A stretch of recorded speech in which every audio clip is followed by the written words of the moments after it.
মাননীয় প্রধানমন্ত্রী আশ্বস্ত করেছেন রামিসার বড় বোন তার জীবনের সমস্ত পড়াশোনার খরচ এবং তার অন্যান্য আনুষঙ্গিক ব্যয় সব কিছু উনি বহন করবেন।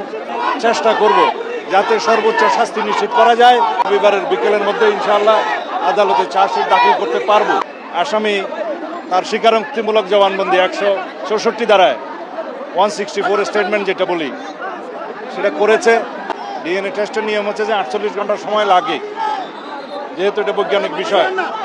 সেটা শেষ হবে রবিবারের দুপুরের মধ্যে।